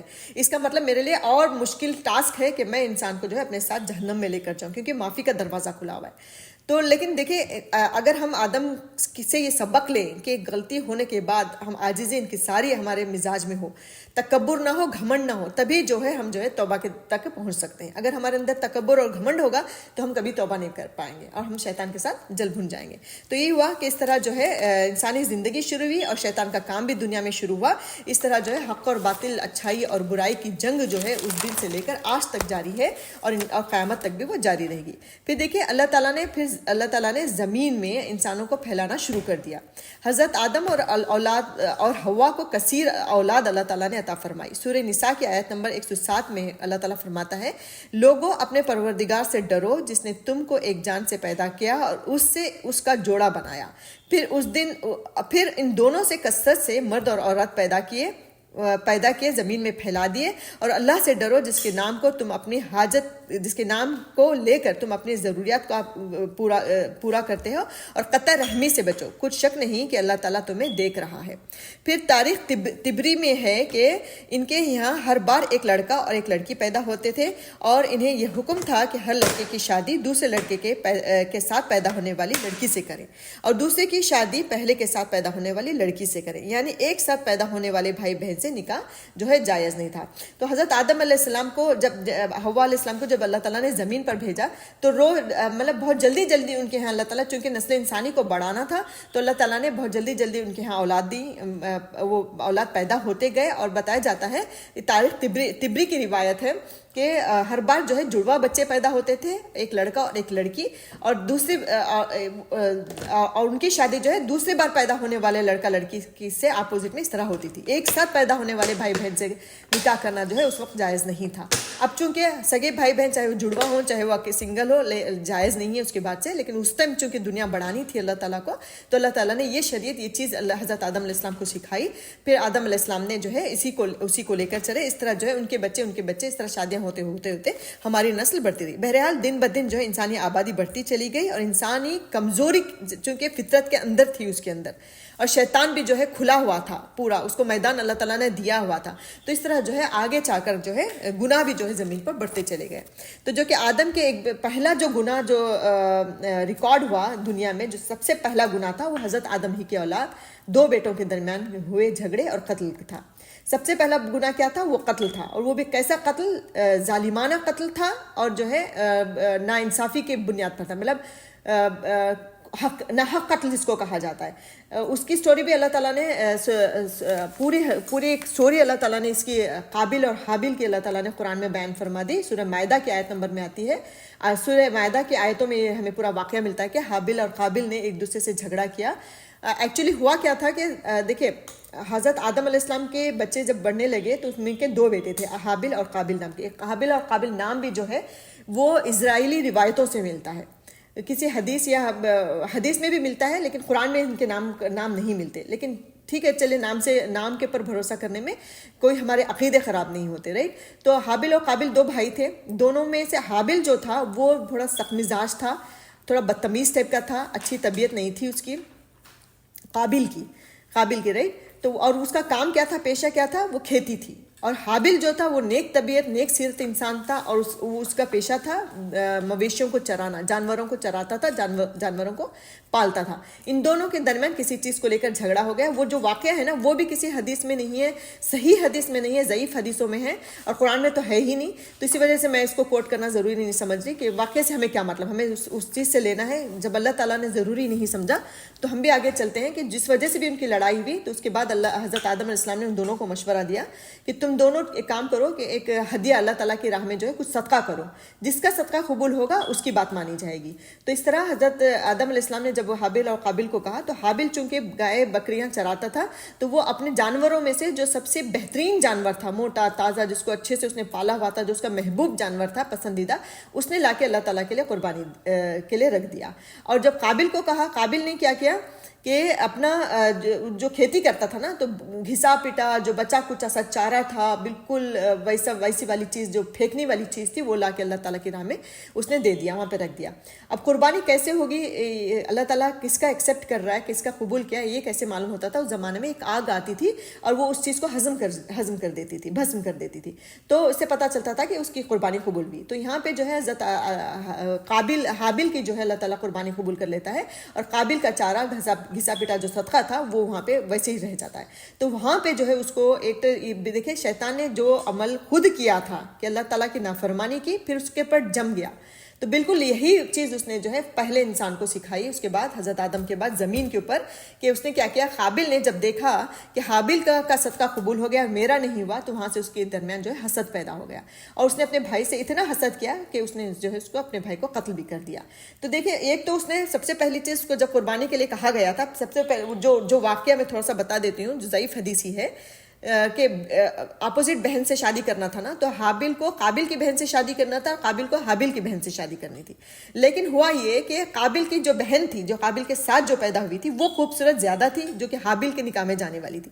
تو اس کی نیت یہاں پہ خراب ہو گئی. پہلی نافرمانی اس نے یہ کی کہ شریعت کو توڑنے کی اس نے کوشش کی کہ نہیں، اس نے بولا کہ نہیں، میں تو میرے ساتھ جو پیدا ہوئی بہن ہے وہ زیادہ خوبصورت، میں اس سے شادی ہوں گا. اس نے یہاں پہ شریعت کو ختم کرنے کی کوشش کی نا، نافرمانی کی اللہ تعالیٰ کی. تو جب نہیں مانا تو حضرت آدم علیہ السلام نے اس سے کہا کہ تم صدقہ دو، جو دے گا تو اگر اللہ تعالیٰ تمہاری قبول کرے گا تو اس کا مطلب تم کر سکتے ہو. لیکن اللہ تعالیٰ نے اس کا صدقہ بھی قبول نہیں کیا، اور چونکہ اس نے صدقہ بھی غلط لا کر رکھا تھا نا، گھسا پٹا ناپسندیدہ مال. تو یہ بھی ہمیں سبق ملتا ہے کہ اللہ کی راہ میں اللہ تعالیٰ ایکسیپٹ وہی کرتا ہے جو آپ کا پسندیدہ مال ہو، جو اچھی چیز ہو، وہی اللہ تعالیٰ کی راہ میں صدقہ کیا جائے. دوسرا، اللہ تعالیٰ کی نافرمانی، ایک نافرمانی جو ہے پے در پہ نافرمانی کرانے کے پورے چانسز رکھتے ہیں. اس لیے ہماری کوشش یہ ہونی چاہیے کہ جتنا ہو سکے اللہ تعالیٰ کی شریعت پر عمل کریں، نافرمانیوں سے بچیں، اب اللہ تعالیٰ کی فرما برداری کرنے کی کوشش کریں. کیونکہ جب ایک چیز میں ہم بولڈ ہو جاتے ہیں تو شیطان ہمارے لیے نافرمانی کے راستے کھولتے چلا جاتا ہے، اور اللہ تعالیٰ بھی چھوڑ دیتا ہے کیونکہ خود کو نہیں کرنا انسان کو، رائٹ. تو یہ ہوا. تو اس نے آپ دیکھیں کہ اس نے ایک تو نافرمانی کی، شریعت کو نہیں مانا، دوسرا گھسا پیٹا مال اللہ کی راہ میں خرچ کیا، تیسرا جب اللہ تعالیٰ نے اس کا ایکسیپٹ نہیں کیا تو اس نے اپنے بھائی سے اتنا حسد کیا کہ حسد کی وجہ سے جو ہے اس نے جو ہے قتل پہ سے بھی باز نہیں آیا. اور دنیا میں سب سے پہلا قتل جو ہے، اس قتل کا جو گناہ ہے وہ جو ہے اس کے ذریعے سے ہو گیا. تو ایک چھوٹا سا گناہ، ایک چھوٹی سی نافرمانی، ایک چھوٹی نہیں کہی جا سکتی، ایک نافرمانی اس کو قتل تک لے کر گئی. تو یہ سب چیزیں جو ہے نظر میں رکھنے کی ہیں، ان سب چیزوں پر سوچنے کی ضرورت ہے کہ ایک نافرمانی جو ہے انسان کو کہاں تک لے کر جاتی ہے. دوسری چیز ہمیں پتہ چلتی ہے کہ حسد کے بارے میں. حسد جو ہے وہ دلی بیماری مطلب یہ ہر انسان کی فطرت میں اللہ تعالیٰ نے شامل کیے. حسد ہے، تکبر ہے، گناہ ہے، یہ تمام چیزیں انسان کی فطرت میں ہیں، اور ہمیں لڑنے کے لیے بتا دیا کہ تم اس سے دن بھر جہاد کرو گے. تمہیں کسی سے حسد ہو رہا ہے، ہوگا انسان، کیونکہ میں انسان ہی ہوں. میں اگر کسی کا اچھا دیکھوں گی، میری بہن، سگی بہن ہی کیوں نہ ہو، وہ دیکھیے حابل جو تھا اس کا سگا بھائی تھا. کہا جاتا نا سگوں کی کیا نظر لگے گی، سگوں سے کیا حسد ہوگا، سگوں سے ہی زیادہ حسد ہوتا ہے، سگے بھائی بہنوں میں ہی زیادہ. حضرت یوسف علیہ السلام کو دیکھ لیں، سگے بھائی ہی تھے ان کے، باپ تو ایک ہی تھے ان کے، انہوں نے حسد کیا. اور شیطان نے بھی حسد ہی کی بنیاد پر جو ہے اللہ تعالیٰ کی نافرمانی کی. اور یہاں پہ قابل نے بھی حسد کی بنیاد پر اپنے سگے بھائی، وہ بھی نیک صفت بھائی، ایسا بھائی کہ ان کے بارے میں حدیث میں آتا ہے کہ جب قابل نے ان سے کہا کہ میں تجھے مار کر چھوڑوں گا، میں تیرا قتل کر دوں گا، تو اس کے جواب میں حابل نے کہا تھا کہ اگر تم میرے لیے قتل کے لیے ہاتھ اٹھاؤ گے تو میں اپنے بچاؤ کے لیے بھی اپنا ہاتھ نہیں اٹھاؤں گا تمہارے لیے. کیونکہ جب ایک دوسرے کو مارنے کے لیے، ایک بچانے کے لیے ایک مارنے کے لیے ہاتھ اٹھائے گا تو یقیناً کسی نہ کسی کی موت ہوگی. رہی تو ہو سکتا ہے میرے ہاتھ سے موت ہو جائے، لیکن میں یہ گناہ نہیں کرنا چاہتا، میں چاہتا ہوں کہ سارا گناہ تو لے کر جائے. تو ایک نیک صفت انسان تھا، اتنی نیک صفت انسان کو بھی اس نے جو ہے، اتنے نیک صفت بھائی کو بھی اس نے حسد کی بنیاد پر نہیں چھوڑا. تو حسد جو ہے وہ بہت بڑی اور بہت قبیح اور بری بیماری ہے. اس سے بچنے کی ہمیں پوری کوشش کرنا چاہیے. بچنے کی کیسے کوشش کریں، کیا ہے اس کے ٹپس؟ جیسے مثال کے طور پر میری ایک بہن ہے جس کا رشتہ بہت اچھی جگہ ہو گیا، جو میرے سے بہت اچھی حالت میں ہے، بہت اچھی شان و شوکت میں، اس کے پاس میرے سے اچھا گھر ہے، اس کے بچے میرے سے زیادہ کامیاب ہو رہے ہیں. تو جب بھی آپ یہ چیزیں دیکھیں اپنے دوست اور اپنے بہنوں میں، تو اس وقت اس کے لیے مزید دعا کریں، اللہ تعالیٰ اس کی اس نعمتوں میں مزید برکت دے اور اس جیسی مجھے بھی عطا فرما، میرے بچے بھی اچھے ہو جائیں، مجھے بھی تو یہ نعمت عطا فرما. آپ دعا ضرور کر سکتے ہیں، لیکن آپ بدعا نہیں کر سکتے کہ اللہ سے چھن جائیں، اس کے ساتھ برا جائے. اس سے جو ہے آپ کا حسد کا جو مادہ ہے مزید پنپتا ہے، مزید ترقی کرتا چلا جاتا ہے. اس کے بجائے اگر آپ اس سے دعا کریں، اور اگر آپ کو چاہیے وہ، تو آپ اللہ سے مانگیں. پہلی چیز یہ. دوسری چیز یہ عقیدہ، آپ کا کانسیپٹ مضبوط ہونا چاہیے کہ یہ اللہ کی مرضی سے اس کو ملا ہے، اللہ تعالیٰ کی دین ہے، اللہ تعالیٰ کی تقسیم ہے. اللہ تعالیٰ کسی کو زیادہ دیتا ہے، کسی کو کم دیتا ہے، کسی کو ذہانت دیتا ہے تو کسی کو دولت دیتا ہے، کسی کو بیماری دیتا ہے تو کسی کو صحت دیتا ہے. یہ اللہ تعالیٰ کی تقسیم ہے، اور اس تقسیم پر میں قانع ہوں، مجھے جو ہے مطمئن ہونا چاہیے. یہ تربیت جو ہے نا ہمارے دلوں کی، ہماری ذہنوں کی تربیت جو ہے ہمیں حسد سے بچاتی ہے. اور میں کہتی ہوں کہ چھوٹے بچے، جب چھوٹے ہمارے گھر میں جو بھائی بہن ہوتے ہیں نا، جو میرے بیٹا بیٹی بیٹے ہیں، تو وہیں سے ہمیں ان کی تربیت کر دینا چاہیے کہ تم بہت اچھا قرآن کو یاد کر سکتے ہو، تو تم ایک بچہ نہیں یاد کر سکتا تو اس کو وہیں پہ بتا دیں کہ اللہ تعالیٰ نے اس کو وہ صلاحیت دی ہے، تم کو نہیں دی ہے، تم کو کچھ اور دی. کیونکہ اللہ تعالیٰ نے ہر انسان کو کچھ نہ کچھ ضرور دیا ہوا ہے. ایسا کہیں بھی نہیں ہے کہ اللہ تعالیٰ نے کسی کو کچھ بھی نہ دیا ہو. کسی کو کچھ، کسی کو کچھ، کسی کو کچھ، کسی میں کم، کسی کو زیادہ. یہ کانسیپٹ ہمیں اپنے بچوں کے اندر بھی ذہن میں بہت اسٹرانگ کرنا چاہیے، تاکہ ان کے درمیان بھی آپس میں حسد کا مادہ پیدا نہ ہو، ہے نا. تو یہ چیز ہمیں حسد سے بچاتی ہے کہ یہ اللہ تعالیٰ، سب سے پہلی چیز یہ اللہ تعالیٰ کی تقسیم ہے، اور اللہ کی تقسیم پہ ہمیں جو ہے مطمئن ہونا چاہیے. اللہ تعالیٰ کے فیصلے ہیں کہ وہ کسی کو خوبصورتی دے رہا ہے تو کسی کو دولت بہت زیادہ دے رہا ہے، کسی کو دولت بہت زیادہ دی ہوئی ہے تو کسی کو بیماری دے دیا اللہ تعالیٰ، اس کے ساتھ اس کو بیماری دے دی اللہ تعالیٰ نے. کوئی بہت صحت مند ہے تو لیکن وہ فکر و فاقے میں ہے، لیکن صحت تو ہے اس کے پاس. یعنی جو کچھ میرے پاس ہے، یہ دو چیزیں ہو گئی. تیسری چیز شکر کا جذبہ، جو کچھ میرے پاس ہے اس کے پر شکر ہے اللہ تعالیٰ کا. تو یہ تین چار چیزیں ہیں، اگر آپ غور کریں گی تو یہ تمام چیزیں جو ہیں ہمیں حسد سے بچاتی ہیں. حسد بہت بتایا جاتا ہے کہ تکبر اور حسد جو ہے یہ تمام برائیوں کی جڑ ہے. ان دو جذبوں کو اگر ہم ختم کر دیں اپنے یہاں سے، ختم تو شاید نہ کر سکیں لیکن کم ہم ضرور کر سکتے ہیں. اور بار بار پڑھنے کرنے سے، بار بار اللہ تعالیٰ سے استغفار کرنے سے، اللہ تعالیٰ کے اپنی نعمتوں پہ شکر کرنے سے جو ہے نا کہ اللہ تعالیٰ کا وعدہ ہے کہ جو جتنا شکر کرتا ہے اللہ تعالیٰ اس کو مزید عطا فرماتا ہے. ہو سکتا ہے آپ کتنا بھی دعا مانگیں لیکن وہ چیز آپ کو نہیں مل رہی ہو، لیکن دوسری چیز اللہ تعالیٰ دے رہا ہو نا، وہ ہماری قسمت میں ہمارے لیے وہ بہتر نہیں ہوتی جو اللہ تعالیٰ ہمیں نہیں دیتا. تو یہ کانسیپٹس، یہ عقیدے اگر ہمارے صحیح ہوں تو ہم حسد سے، تکبر سے بچ سکیں گے. تو لہٰذا پہلا قتل، پہلی برائی جو دنیا میں ہوئی، دنیا میں آنے کے بعد، وہ قتل ہی تھا، اور وہ حسد کی بنیاد پر ہوا تھا. تو پتہ چلا کہ حسد جو ہے وہ کوئی چھوٹی موٹی چیز نہیں تھی. پھر آگے دیکھیں کہ پھر جب قابل نے اس کو حسد کی بنیاد پر قتل کر دیا تو یہ انسانی تاریخ کا یہ پہلا قتل تھا جو کہ حسد کی وجہ سے ہوا. آدم کے اولاد میں یہ پہلی موت بھی تھی، اس لیے قابل کو سمجھ میں نہیں آ رہا تھا کہ اب اس کی لاش کے ساتھ کیا کیا جائے. اب حابل کی لاش کو جو ہے وہ کیا کیا جائے. تو اللہ تعالیٰ سورہ مائدہ میں ہی اس کا ذکر کرتا ہے کہ اللہ تعالیٰ نے 2 کوے بھیجے اور دونوں آپس میں اسی طرح جھگڑا کیے، اور ایک کوے نے دوسرے کو مار دیا. پھر جس نے مارا اس نے کیا کیا، زمین میں گڈھا کھود کر اس کو جو ہے اس کو دفنا دیا. تو اس طرح دیکھ کر جو ہے حابل کو سمجھ میں آیا کہ اس کو بھی یہی کرنا چاہیے. پھر اس نے بھی زمین کو کھودا اور جو ہے اپنے بھائی کو اس میں دفن کر دیا. اب آگے دیکھیں کہ اس کو شرمندگی تو بہت ہوئی اس کے بعد میں کہ میں نے اپنے بھائی کو مار دیا، احساس ہوا. آپ دیکھیں کہ ہمارے اندر بھی ہوتا ہے کبھی کوئی غلطی ہونے کے بعد ہمیں شرمندگی ہوتی ہے، ندامت ضرور ہوتی ہے، کیونکہ انسان کی فطرت کا حصہ ہے. اس ندامت کو ہمیں دبنے نہیں دینا چاہیے. فوراً اللہ سے معافی مانگ لی، جس کے ساتھ آپ نے برا کیا ہے ہم نے اس سے معافی مانگ لی. تو یہ چیزیں ہمارے اندر جو ہے نیکیوں میں آگے بڑھنے میں مدد کرتی ہے. لیکن اگر ہم نے اس جذبے کو دبا دیا، جیسے کہ قابل نے دبا دیا، اس نے نہ معافی مانگی، نہ اللہ تعالیٰ سے توبہ اور استغفار کیا، نہ باپ سے معافی مانگی، کچھ نہیں کیا اس نے. بس وہ کیا کیا، اپنی بیوی اور جو بھی اس کے فیملی تھا اس کو لے کر جو ہے وہ دوسری جگہ شفٹ ہو گیا اور دوسری جگہ جا کے رہنے لگا. اور وہاں پہ رہنے کی وجہ سے چونکہ وہ حضرت آدم سے بھی دور ہو گیا تھا، آدم چونکہ نبی تھے، نیکی اور بھلائی کا حکم دینے تھے، وقتاً فوقتاً قدم قدم پر وہ گائیڈ کر رہے تھے، لیکن چونکہ وہ ان سے بھی دور ہو گیا تو وہاں پر جانے کے بعد جو ہے وہ گناہوں میں ایک کیا کہتے ہیں، ہر طرح کی فحاشی، عریانیت، بے حیائی، اللہ تعالیٰ کی نافرمانی، تمام چیزیں جو ہے اس کی نسل میں جو ہے پنپتی چلی گئیں اور بڑھتی چلی گئیں. اس طرح جو ہے انسان اس کے بعد جو ہے انسان دو گروپس میں جو ہے ڈیوائیڈ ہو گیا. ایک طرف جو ہے قابل کی اولاد اور اس کی نسل تھی، شریر اور گنہگار اور جو ہے ننگا پن ان کے درمیان، سب کچھ ساری برائی ان کے اندر جو ہے پنپتی چلی گئی. اور دوسری طرف آدم کے دوسرے بچے اور حضرت آدم علیہ السلام کے ساتھ جو ہے وہ نیکی کی طرف آگے بڑھتی چلی گئی. اس طرح جو ہے دو نسلیں جو ہے ایک ساتھ بڑھتی گئیں. پھر دیکھیں کہ تو پتہ ہے ایک تو ہمیں یہاں سے حابل اور قابل سے پتہ چلا کہ ہمیں حسد کو اپنے اندر پنپنے نہیں دینا چاہیے، بڑھنے نہیں دینا چاہیے. اگر انسان ہونے کے ناطے اگر ہمارے سے غلطی ہو بھی جاتی ہے تو فوراً آدم کی صفت اختیار کر اللہ رب العزت سے معافی مانگے. اور ہو سکے تو کیونکہ انسان جب اگر اللہ کے حقوق آپ مان رہے ہیں، حقوق کو مار رہے ہیں، نماز نہیں ادا کر رہے، عبادات میں کچھ کمی بیشی کر رہے ہیں، تو اس کو تو اللہ تعالیٰ سے معافی مانگیں گے تو اللہ تعالیٰ معاف کرے گا. لیکن اگر آپ کا معاملہ کسی انسان سے، اگر آپ نے کسی انسان کو دکھ دیا، اس کا نقصان پہنچایا، اس کے حقوق مارے ہیں، تو اس سے معافی مانگنا ضروری ہے. جب تک وہ معاف نہیں کرے گا اللہ تعالیٰ نہیں معاف کرے گا، ہے نا. تو فوراً اگر ہو بھی جاتی ہے ہماری غلطی انسانوں سے ریلیٹڈ یا اللہ سے ریلیٹڈ، تو ہمیں فوراً توبہ استغفار کر کے اپنے آپ کو جو ہے نیکی کے میدان میں آگے بڑھانے کی کوشش کرنا چاہیے. تو یہاں تک تو یہ ہوا کہ اللہ تعالیٰ نے پھر جو ہے دو نسلیں بڑھنی چل رہی، ایک طرف قابل کی، ایک طرف جو ہے حضرت آدم علیہ السلام کے ذریعے ایک اچھی نسل جو ہے آگے بڑھتی چلی گئی. پھر دیکھیں کہ اس کے بعد جو ہے بہت سی، اب دیکھیں کہ اس حضرت آدم اور حضرت حوا علیہ السلام اور حابل اور قابل کو لے کر آپ کو بے شمار روایتیں ملیں گی جو موسٹلی زیادہ تر جو ہیں وہ ضعیف حدیثیں ہیں.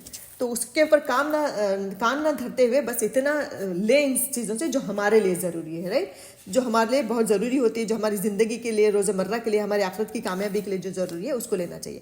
اس کے بعد جو ہے اللہ تعالیٰ شیش علیہ السلام کو پیدا کرتا ہے حضرت آدم ہی کی اولاد میں حضرت حابل کے انتقال کے بعد. حضرت شیش کی پیدائش ہوتی ہے. محمد بن اسحاق رضی اللہ عنہ نے فرمایا کہ جب آدم کی وفات کا وقت آیا تو آپ نے اپنے بیٹے شیش کے حق میں وصیت کی، انہیں رات اور دن کے اوقات اور ان اوقات میں ادا کی جانے والی عبادات کی تعلیم دی. یعنی اس کے بعد جو نبی بنے وہ حضرت شیش علیہ السلام تھے. حضرت آدم علیہ السلام کے بارے میں بتایا جاتا ہے کہ وہ 960 سال زندہ رہے، اور جب تک زندہ رہے بس انہوں نے اس کے بعد کوئی غلطی نہیں کی اور اللہ تعالیٰ کی فرما برداری، اطاعت میں اور لوگوں کو جو ہے اللہ کا دین پہنچانے میں انہوں نے اپنی زندگی گزاری. پھر جو ہے ان کا انتقال ہوتا ہے. اس کے بعد انتقال کے سلسلے میں بھی بہت سی روایت ملتی ہیں کہ کبھی کہ ان کا انتقال جو ہے انڈیا کے پاس سری لنکا کے کسی پہاڑی میں ہوا تھا، اور کوئی کہتا ہے کہ کہیں تو خیر ہمیں اس سے کچھ سبق نہیں ملتا تو اس وجہ سے میں جانے کی ضرورت نہیں ہے. تو اس طرح جو ہے حضرت آدم علیہ السلام کا انتقال ہوتا ہے اور وہ دنیا سے چلے جاتے ہیں. اس کے بعد جو ہے کہا جاتا ہے کہ شیش علیہ السلام ہی سے جو ہے نسل چلتی ہے. قابل کی تو وہاں پہ وفات ہو گئی تھی، پھر حابل کی بھی جو ہے اس طرح برائیاں کرتے کرتے وہ بھی کبھی ختم ہو جاتے ہیں. پھر شیش کی اب تک کی جو نسل چل رہی ہے وہ شیش ہی کی نسل سے چل رہی ہے. پھر آگے دیکھیے کہ اب یہاں تو ہم نے پڑھ لیا کہ حضرت آدم علیہ السلام کی پیدائش سے لے کر ان کی وفات تک کہ کتنی غلطیاں ان سے ہوئیں، کیسے ان کا ایٹیٹیوڈ تھا، کیا کیا وجہ تھیں، یہ تمام چیزیں ہم نے پڑھ لی. اب اس میں سے کچھ نچوڑ کر میں کچھ پوائنٹس آپ لوگوں کے سامنے رکھنے کی کوشش کروں گی کہ اس پورے واقعے سے اللہ تعالیٰ نے دیکھے کہ جیسے میں نے پہلے ہی کلاس میں بتایا تھا کہ قرآن کا ایک لفظ بھی بے مقصد اللہ تعالیٰ نے پیدا نہیں کیا، جبکہ حضرت آدم علیہ السلام کا واقعہ اللہ تعالیٰ نے 7 مقام پہ ذکر کیا ہے، 7 جگہوں پہ اللہ تعالیٰ نے اس کا ذکر کیا، ریپیٹڈ. اور ہر بار جو ہے اللہ تعالیٰ نے ایک پہلو ان کا اجاگر کیا ہے. تو پتہ چلا کہ اس واقعے سے ہمیں بے شمار اپنی زندگی کے لیے لیسنس ملتے ہیں. اپنی آخرت کامیاب بنا سکتے ہیں, اپنی آخرت کو خراب بھی کر سکتے ہیں شیطان کا وہ دیکھ کر, ہے نا. تو کچھ چیزیں, سب سے پہلی چیز پتہ چلتی ہے کہ اس واقعے سے کہ اللہ تعالیٰ نے انسان کو جو ہے اشرف المخلوقات بنایا, انسان کو عظمت اور شرف عطا فرمایا. جیسے کہ اللہ تعالیٰ نے فرمایا ہے کہ تو جب اللہ تعالیٰ نے فرمایا کہ پہلے آدم کو اپنے مبارک ہاتھوں سے تخلیق فرمایا, اپنی روح ان میں پھونکی, پھر انہیں تمام علوم و معرف عطا کر کے فرشتوں پر ان کی برتری کا اظہار فرمایا, اور آخر میں فرشتوں سے انہیں سجدہ کروا کر ان کے فضل و شرف پر ایک اللہ تعالیٰ نے ایک گویا کہ ایک سیل لگا دی کہ یہ اس سے بڑا کوئی نہیں انسان سے, انسان زیادہ اشرف ہے. تو یہ تمام چیزیں ہوں گی کہ ایک تو اللہ تعالیٰ نے اپنے ہاتھ سے بنایا, پھر اپنی روح پھونکی, پھر فرشتوں سے سجدہ کروایا علم کی بنیاد پر. پھر آگے دیکھیں کہ پھر اپنی بہت سی مخلوقات پر انہیں فضیلت عطا فرمائی, اور اولاد آدم کے اس شرف میں تمام اولاد شامل ہیں. یہ بات بھی ہمیں نوٹ کرنا چاہیے کہ یہ جو شرف اللہ تعالیٰ نے انسان کو دیا ہے, اس میں صرف مسلمان نہیں ہیں, صرف متقی یا تقوی پرہیزگار لوگ نہیں ہیں, بلکہ اس میں ہر انسان ہے, خواہ آدم کی اولاد کا ہر انسان ہے, خواہ وہ مسلم ہو یا کافر ہو, امیر ہو, غریب ہو, کالا ہو, گورا ہو, کیسا بھی ہو, چاہے مرد ہو یا عورت ہو, اللہ تعالیٰ نے سب کو ایک فضیلت عطا فرمائی انسان ہونے کے ناطے. ٹھیک ہے. پھر دوسری چیز جو ہے تکبر کا انجام ہمیں پتہ چلا کہ آدم کے اس عبرت انگیز حصے سے یہ حقیقت واضح ہو کر ہمارے سامنے آ جاتی ہے کہ غرور و تکبر کا سر جو ہے ہمیشہ نیچے ہوتا ہے.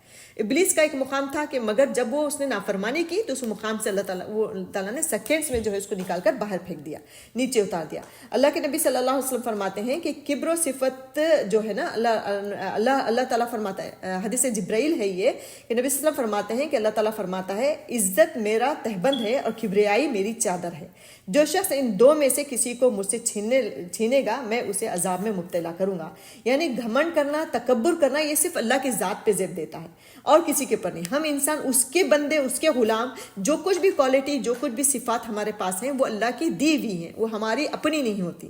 تو گھمنڈ کا مستحق کون ہوا؟ وہ اللہ تعالیٰ ہے, ہم نہیں کر سکتے تکبر. تو پتہ چلا کہ تکبر جو ہے وہ ایک بہت ہی قبیح عمل ہے, قبیح جرم ہے, جس کا انجام جو ہے جہنم کی بھڑکتی ہوئی آگ کے سوا کچھ نہیں. نبی صلی اللہ علیہ وسلم فرماتے ہیں کیا میں تمہیں جہنمیوں کے بارے میں نہ بتاؤں؟ ہر اکھڑ مزاج, حرام خور, موٹا, غرور اور تکبر کرنے والا جہنمی ہے. پھر ایک حدیث میں نے پہلے بتا دی جس کے اندر رائی کے دانے کے برابر بھی گھمنڈ ہوتا ہے, اللہ تعالیٰ اس کو جو ہے جنت میں داخل نہیں فرماتا. پھر اس کے علاوہ دیکھیے کہ اذ قال ربک للملائکۃ انی خالق بشر من طین, اللہ تعالیٰ نے جو قرآن میں آیتیں فرمائی انسان کی پیدائش کے سلسلے میں, تو کیا بتایا اللہ تعالیٰ نے کہ میں نے جب آپ کے رب نے فرشتوں سے فرمایا کہ میں مٹی سے انسان کو پیدا کرنے والا ہوں, تو جب میں اسے ٹھیک ٹھاک کر لوں اور اس میں روح پھونک دوں تو تم اس کے سامنے سجدہ میں گر جانا. تو پتہ چلا کہ انسان کی پیدائش میں جو مکسچر ہے, جو انسان کے باڈی کا جو مکسچر ہے وہ کیا ہے, ایک مٹی ہے اور دوسرا روح ہے, رائٹ. تو مٹی سے کیا بنے, ہمارے پارٹس بنے, ہمارے اعضاء, پورے جسم کے پارٹس ہیں, گوشت ہے, خون ہے, ہر چیز مٹی سے بنا, رائٹ. اور بلکہ سائنسدان بھی یہی کہتے ہیں کہ انسانی جسم انہی اجزاء پر بیسڈ ہے جن پر زمین کے اجزاء ہیں, رائٹ. تو اس مادے سے تخلیق کی وجہ سے, تو مٹی کے بننے کی وجہ سے انسان کے اندر دو ایٹریبیوٹس پائے جاتے ہیں. ایک کیا, کھانے پینے کی خواہش, اچھی زندگی کی خواہش, مال و دولت جمع کرنے کی خواہش, اور دوسری چیز گھمنڈ, تکبر, قتل و غارت گیری, لوگوں کو نقصان پہنچانا, یہ مطلب برائی, تمام برے کام اور دنیا کے اٹریکٹیو چیزوں سے اٹریکٹ ہونا, یہ مٹی کی صفت ہے. تو اسی وجہ سے ہمارے اندر بھی ہے. یہ کسی کے اندر ہم دیکھیں تو وہ غلط نہیں ہے, وہ ہے, وہ کوئی انوکھا آدمی نہیں, غلط مطلب انوکھا نہیں ہے, وہ کوئی انمول نہیں ہے کہ اس کے اندر بہت زیادہ دولت کی محبت ہے, بہت زیادہ رجحان ہے اس کے اندر, بہت زیادہ وہ قتل و غارت گیری کرتا ہے, تو یہ بہت وہ ہے یہ, کیونکہ یہ مٹی کے اجزاء ہیں, تو وہ ہمیں مٹی سے بنایا گیا, تو یہ ہماری فطری چیزیں ہیں. لیکن اللہ تعالیٰ نے جو اپنی روح پھونکی, اس روح کی وجہ سے انسان کے اندر اچھی چیزیں پیدا ہوتی ہیں. اس کی کیا ہے, نعمتوں کا شکر ادا کرنا, اللہ تعالیٰ کی طرف رجوع کرنا, اللہ تعالیٰ کے احکامات کو بجا لانا, اور اس کے علاوہ جو اعلیٰ صفات ہیں, اعلیٰ اخلاق کے, کردار کے, کیریکٹر کے جو صفات ہیں, جیسے عدل کرنا, انصاف کرنا, کسی کے ساتھ احسان کرنا, سچ بولنا, امانت داری ہے, محبت, معدت, لوگوں کے ساتھ جڑ کر رہنا, یہ تمام چیزیں جو ہے کہ کس وجہ سے ہمارے اندر رغبت پاتے ہیں, اللہ تعالیٰ کی روح کی وجہ سے. تو پتہ چلا کہ روح اور مٹی کے مکسچر کی وجہ سے دونوں چیزیں ہمارے اندر ہیں. اب اللہ تعالیٰ نے ہمیں دونوں چیزیں دینے کے بعد عقل بھی دے دیا, انبیاء بھی بھیجے, رسول بھی بھیجے, شیطان کو بھی کھلا چھوڑ دیا. اب ہماری کوشش کس سمت ہوتی ہے وہ ہمارے پر ڈیپینڈ ہے, کیونکہ دونوں چیزیں ہمارے پاس ہیں, دونوں ہیں, برائی بھی ہے اور اچھائی بھی ہے. اور جو ہے دنیا کی تڑپ بھی ہے. اللہ تعالیٰ نے ہمیں سب بتا دیا کہ دنیا تم اسی حد تک اسی دائرے میں رہ کر حاصل کر سکتے ہو. وہ دائرہ بھی ہمیں پتہ چل گیا, رائٹ. تو اب ہمارے پر ڈیپینڈ ہے کہ ہم کون دائرے کو پھیلا کر دنیا حاصل کرتے ہیں یا دائرے میں رہ کر دنیا حاصل کرتے ہیں. دائرے میں رہ کر ہم جو اللہ تعالیٰ کے فرما برداری کرتے ہیں, دائرے سے باہر رہ کر ہم شیطان کی اطاعت کرتے ہیں, رائٹ. تو یہ پتہ چلا کہ یہ جسم جو ہمارا بنا ہوا ہے دونوں چیزوں کا مکسچر ہے, ایک روح کا ایک مٹی کا, اور مٹی کے اندر فلاں فلاں چیزیں ہیں اور روح کے اندر جو ہے روح جو ہمیں اچھائی پر ابھارتی ہے. تو لہٰذا ان دونوں چیزوں میں اگر یہ بات آپ ذہن میں رکھیں تو انشاءاللہ ضرور آسانی ہوگی آپ کو اچھائی کے میدان میں آگے بڑھنے کی اور برائیوں سے بچنے کی. ٹھیک ہے. پھر دیکھیے کہ پھر آگے پھر ایک اور چیز اس سے ہمیں پتہ چل کہ انسان اللہ تعالیٰ کا خلیفہ ہے, اور اس میں اللہ تعالیٰ نے اپنی روح پھونکی, تو یہ دونوں صفات انسان سے اعلیٰ اور اخلاق جیسے کام کرواتی ہیں. تو جیسے میں نے یہی بتایا کہ یہ انسان کی آزمائش تھی, ایک اللہ تعالیٰ نے حق و باطل دونوں چیزیں رکھ کر, دونوں چیزوں کا مکسچر آپ کے اندر رکھ کر اللہ تعالیٰ نے آپ کی آزمائش کے, ہماری آزمائش کے لیے اللہ تعالیٰ نے ایسا بنایا. اور جو ہے اور کیا بولتے ہیں وہ کوشچن پیپر بھی اللہ تعالیٰ نے پورا کھول کر سامنے رکھ دیا کہ یہ شیطان ہے, یہ انبیاء کے واقعہ ہیں. قرآن میں اللہ تعالیٰ نے شریعت بتا دی کہ کیا حرام ہے کیا حلال ہے, سب کچھ. اب دیکھیں کہ ہم کتنا عمل کر سکتے ہیں. یہ ہمارا اسی وجہ سے اللہ تعالیٰ آخرت میں ہمارا کوئی جواز اللہ تعالیٰ ہم قبول نہیں کرے گا کہ ہمیں جو ہے کیوں گناہ کیا تھا, ہے نا. سیدھے جو ہے جہنم ہی اس کا ٹھکانہ ہوگا. پھر دیکھیں کہ اللہ تعالیٰ نے آدم کو پیدا فرمایا, اپنی روح ان میں پھونکی, فرشتوں سے سجدہ کروایا, ان کی فضیلت اور برتری کا اظہار فرمایا, پھر انہیں رہنے کے لیے جنت دی, اور ساتھ ہی بطور آزمائش ایک درخت بھی رکھ دیا تھا جس کو منع کیا. تو حسد کی آگ میں جلتے ہوئے شیطان کو ساری بخشش جو ہے اس کو جو ہے کانٹے کی طرح چبھ رہی تھی کہ آدم کے اوپر اتنا, ایک تو اسے اتنی فضیلت دی, اس کے اس میں سجدہ کروایا, اس کو جنت دی, تو لہٰذا اس نے آدم کا خیرخواہ بن کر انہیں پروردگار کے حکم سے گمراہ کیا اور انہیں جو ہے وہ درخت سے پھل کھانے پر اکسایا. تو مکار دشمن اپنی چال میں کامیاب ہو گیا اور آدم شرمندہ اور نادم ہوئے. ان کی توبہ قبول ہوئی, تاہم جنت سے نکال کر زمین پر بسا دیے گئے. تو یہ تمام چیزیں ہم نے پڑھی. پھر دیکھیں شیطان کی تعلیمات, یعنی کہ آدم کے مبارک حصے سے معلوم ہوتا ہے کہ شیطان انسان کا جو ہے ازل سے کھلا دشمن ہے. روز اول سے جو ہے وہ اوپن دشمن ہے, ایسا نہیں کہ پیچھے سے کوئی دشمنی کر رہا ہے. اس کی دشمنی آپ کو پورے برباد ہونے کے بعد, کچھ دشمن ایسے ہوتے ہیں, کچھ برے لوگ ایسے ہوتے ہیں جن کا آپ پورے برباد ہونے کے بعد اس کا اصل چہرہ آپ کے سامنے آتا ہے, اور اس وقت آتا ہے جب آپ کچھ بھی نہیں کر سکتے. لیکن شیطان ایک کھلا ہوا دشمن ہے, اوپن دشمن ہے. اس نے واقع اللہ کی ذات کو چیلنج کیا کہ میں گمراہ کر رہوں گا. تو اب ہمارے پاس اوپن دشمن آ گیا, ابد تک وہ جو ہے ایکٹیو رہے گا, تو ہمیں کیا ہے اس سے بچنے میں کی پوری کوشش کرنا چاہیے. تو انسان کو گمراہ کر کے جہنم میں پہنچانے کا اس کا کیا ہے سب سے پہلا مقصد ہے. تو اب ہمیں دیکھتے ہیں کہ اس کی چالوں سے بچنے کے لیے وہ ہمیں کن کن راستوں سے بہکانے کی کوشش کرتا ہے. اس کے کچھ پوائنٹس میں آپ لوگوں کے سامنے رکھوں گی کہ کیسے کیسے آپ کو وہ بہکاتا ہے, کیسے کیسے وہ آپ کے اوپر اٹیک کرتا ہے, حملہ کرتا ہے. تو پہلی چیز ہے کہ حضرت سورہ اعراف میں اللہ تعالیٰ نے فرمایا کہ اے اولاد آدم, شیطان تم کو کسی خرابی میں نہ ڈالے جیسا کہ اس نے تمہارے ماں باپ کو جنت سے باہر کر دیا. اللہ تعالیٰ نے وارن کر دیا, بار بار کئی آیتوں میں اللہ تعالیٰ نے یہ بات کہی. تو ایک پہلی چیز دیکھیے کہ وہ تمہیں سے برائی, بے حیائی اور اللہ تعالیٰ پر ان باتوں کے کہنے کا حکم دیتا ہے جن کا تمہیں علم نہیں ہے. تو پہلا کیا ہے, لا علمی. لا علمی کے ذریعے آپ کو جو ہے وہ جہالت میں رکھ کر جو ہے وہ آپ کو جہنم کا مستحق بنانے کی پوری کوشش کرتا ہے, آپ کو گمراہ کرنے کا. تو پتہ چلا سب سے پہلی چیز ہمارے پاس صحیح علم ہونا چاہیے, اور اس علم کے لیے ظاہر سی بات ہے کہ ہمیں پڑھنا ہے, اس کی کوشش کرنا ہے, کورسز اٹینڈ کرو, درس اٹینڈ کرو, کچھ بھی کرو, لیکن صحیح علم حاصل کرنے کی کوشش کرو. لا علمی کی جہالت میں جو ہے شیطان کا بہکانا جو ہے وہ زیادہ آسان ہو جاتا ہے. تو دوسرے پھر ہے قتل و غارت گری, فسادات, نفرت, دشمنیاں, بغض و حسد کا حکم دیتا ہے, اور اتحاد یعنی کہ یونائٹڈ رہنے سے نہ رکھنے کی پوری کوشش کرتا ہے, ڈیوائڈ کرنے کی کوشش کرتا ہے. چاہے وہ بھائی بہن ہوں, چاہے وہ شوہر میاں بیوی ہوں, چاہے رشتے ہوں, خاندان ہوں, ان کو ڈیوائڈ کرنے کی کوشش. قوم کو قوم سے بھی ڈیوائڈ کرتا ہے. ہم تو 70 سال سے دیکھ رہے ہیں ہندوستان پاکستان کا جو وہ ہوا, انگریزوں کا بھی وہی تھا نا, وہ شیطان ہی کے ہتھ کنڈے تھے کہ ڈیوائڈ اینڈ رول کا جو وہ ہے, جو ان کا اصول ہے, تو وہی شیطان کا بھی ایک بہت بڑا ہتھیار ہے کہ وہ ڈیوائڈ کرتا ہے, پھر جو ہے وہ تماشا دیکھتا ہے. اور اس میں جو ہے حسد بھی ہے, نفرت ہے. وہ ڈیوائڈ کیسے ہوتے ہیں, حسد کی وجہ سے, بغض کی وجہ سے, دشمنیوں کی وجہ سے, فساد برپا کرنے کی وجہ سے, پھر لاسٹ میں جا کر قتل و غارت گری تک بات آ جاتی ہے. تو یہ شیطان کے جو ہے محبوب مشغلے کہا گیا ہے کہ فیوریٹ ایکٹیویٹیز اس کی یہ تمام چیزیں, کہ شوہر بیوی کو لڑا رہا ہے, بھائی بھائی سے لڑا رہا ہے, دوست سے لڑا رہا ہے, خاندان کو خاندان سے لڑا رہا ہے. تو یہاں پہ بھی ہمیں کانشیس رہنا ہے. پھر آگے دیکھیں کہ ان الشیطان ینزغ بینہم ان الشیطان کان للانسان عدوا مبینا. بلا شبہ شیطان آپس میں فساد ڈلواتا ہے, بے شک شیطان انسان کا کھلا دشمن ہے. اور پھر تیسری چیز ہے وہ انسان کو صدقہ خیرات احسان کرنے سے، بھلائی کرنے سے، نیکی کی راہ میں خرچ کرنے سے روکتا ہے. اس سے مال کو اس کو کیا ذہن میں ڈالتا ہے کہ اگر تم صدقہ خیرات کرو گے، بار بار دعوتیں کرو گے، بار بار تحفے تحائف دو گے، اس کو فلاں شادی میں اتنا بڑا گفٹ دو گے تو پھر آگے بھی تم کو دینا پڑے گا، تو اس سے تمہارا مال کم ہو جائے گا. اس طرح کے وسوسے ڈال کر وہ جو ہے آپ کو برائی پر اکساتا ہے. پھر ہے جیسے کہ قرآن کی آیت ہے سورہ بقرہ کی، الشیطان یعیدکم الفقر ویامرکم بالفحشاء. شیطان تمہیں فقیری سے دھمکاتا ہے اور بے حیائی کا حکم دیتا ہے.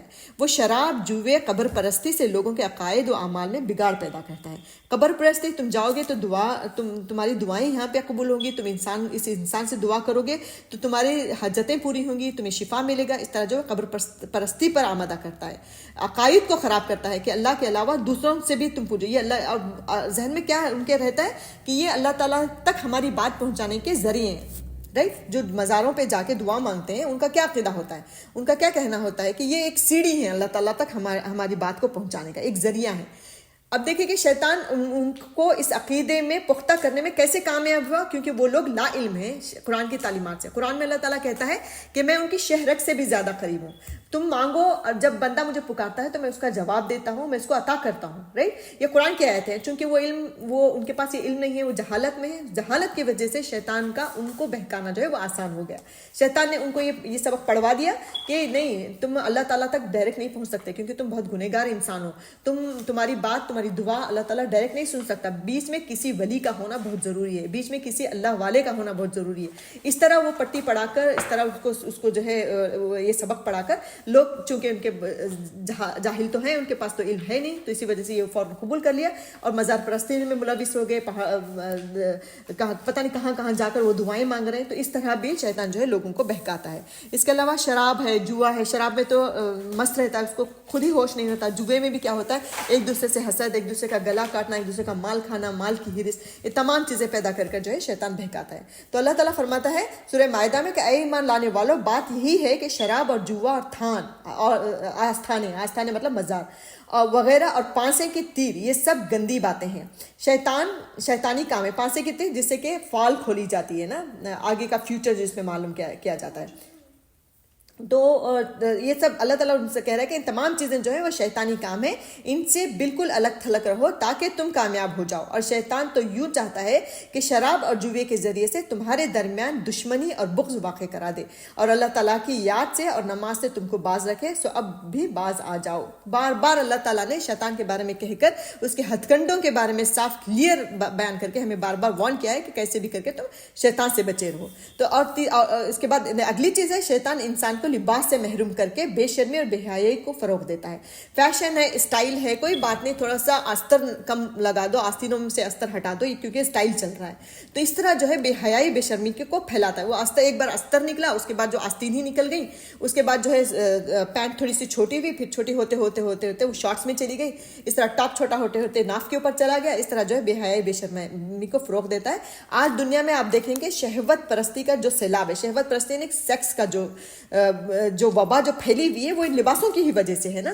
انسان نے شرم چھوڑی، حیا چھوڑی، لباس کو ختم کیا، تھوڑا کر کے بالکل چھوٹے لباس پہ جہاں تک آیا. تو وہاں سے جو ہے انسانی شہوت، ایک دوسرے کو دیکھ کر جو اٹریکشن اللہ تعالیٰ نے جینڈرس میں رکھی ہے، اپوزٹ جینڈرس میں جو رکھی ہوئی ہے، تو وہ اس میں ترقی کرتا ہی چلا گیا اور اتنا ہو گیا کہ آج جو ہے اس کو برا مانا ہی نہیں جاتا. رائٹ، تو یہ تمام چیزیں. دیکھیے سورہ اعراف میں اللہ تعالیٰ فرماتا ہے اے اولاد آدم، شیطان تم کو کسی خرابی میں نہ ڈال دے جیسا کہ اس نے تمہارے والدین کو جنت سے باہر نکل دیا، ان کا لباس بھی اتروا دیا تاکہ وہ ان کو ان کی شرمگاہیں دکھائے، اور اس کا لشکر تم کو ایسے طور پر دیکھ رہا ہے، ایسی جگہ سے دیکھ رہا ہے کہ تم اس کو نہیں دیکھ سکتے. یعنی کہ شیطان کا لشکر پورے لاؤ لشکر کے ساتھ، پورے ساز و سامان اور ہتھیار کے ساتھ، پورے ہتھ کنڈوں کے ساتھ شیطان ہمارے پیچھے لگا ہوا ہے. تو اللہ تعالیٰ بار بار کہہ رہا ہے کہ شیطان تم کو وہاں سے دیکھ رہا ہے جہاں سے تم شیطان کو نہیں دیکھ سکتے. وہ چاہے وہ کلچر کے روپ میں آئے، چاہے وہ ٹریڈیشنز کے روپ میں آئے، چاہے والدین کے روپ میں آئے، کسی بھی شکل سے جب بھی آپ سمجھیں کہ یہ جو بات میرے سامنے آ رہی ہے، جو چیز میرے سامنے آ رہی ہے وہ شریعت کی فطرت کے بالکل اگینسٹ ہے، تو سمجھ جائے کہ وہ شیطان کا ہے، شیطان سے میل نہیں کھا رہی ہے. اسی لیے علم کا ہونا ضروری ہے. آپ کے پاس اگر علم ہوگا تو آپ فوراً سمجھ جائیں گے کہ ایک نیا اسٹائل آیا، نیا فیشن ہے، لیکن یہ میں نہیں اپنا سکتی کیونکہ یہ شریعت سے میل نہیں کھاتا، میچ نہیں کرتا. کوئی بھی بات، کوئی بھی جاب کا سلسلہ ہو، کوئی بھی زندگی کا کوئی بھی کسی بھی جو ہے رخ پہ دیکھیں گی تو آپ کے پاس اگر علم ہوگا تو آپ فوراً اس کو میچ کر سکتی ہیں. یہ شیطان کے مزاج سے میل نہیں کھاتا. جیسے کہ ہم نے پڑھا سورہ بقرہ میں کہ جیسے جیسے پہلے اللہ کے نبی صلی اللہ علیہ وسلم نے اصحاب کی تربیت کی, جب ان کی ذہنی تربیت ہو گئی تو خود ان کو سمجھ میں آنے لگا کہ یہ جوا ہمارے لیے صحیح نہیں ہے, شراب ہمارے لیے صحیح نہیں ہے, یہ لباس ہمارے لیے صحیح نہیں. اسی وجہ نا کہ اللہ تعالیٰ نے قرآن میں ان کی آیتیں کہ وہ تم سے پوچھتے ہیں جوا کے بارے میں, وہ تم سے سوال کرتے ہیں شراب کے بارے میں. تو انہیں اللہ تعالیٰ نے پہلے ایک دم سے حرام نہیں کیا, بلکہ ان کے مزاج ایسا بنایا اللہ تعالیٰ نے کہ ان کو خود سمجھ میں آنے لگا کہ یہ شراب ابھی بھی ہمارے درمیان پیے جا رہی ہے, ہم مسلمان ہو چکے ہیں لیکن یہ شراب ہمارے دین کی فطرت سے جو ہے وہ میچ نہیں کرتی. تو انہوں نے سوال کیا, پھر سوال پہ پھر اللہ تعالیٰ نے ان کو جواب دیا, ہاں یہ چیز تمہارے لیے صحیح نہیں ہے. تو اس طرح علم اگر آپ کی تربیت اندر سے ہو چکی ہے, علم آپ کے پاس ہے, تو آپ کو خود سمجھ میں آ جائے گا کہ یہ ہمارے لیے میچ نہیں کرتا, یہ ہمارے لیے سوٹیبل نہیں ہے, رائٹ. تو پھر دیکھیں کہ آگے ہے کہ انسانیت کا پہلا قتل جو ہوا وہ حسد. حسد کے بارے میں تو میں نے پورا بتا دیا کہ کس طرح ہم حسد سے بچا سکتا ہے. حسد کے ذریعے شیطان جو ہے آپ کے اوپر حملہ کرے گا. فلاں کو تو یہ مل گیا, وہ میرے سے بہت اچھی ہے, وہ میرے ساتھ ہی پڑھی تھی, اس کی اچھی جگہ جاب لگ گئی, میری بہن میرے سے بھی دیکھنے میں اچھی نہیں ہے لیکن اس کی اچھی جگہ رشتہ لگ گیا.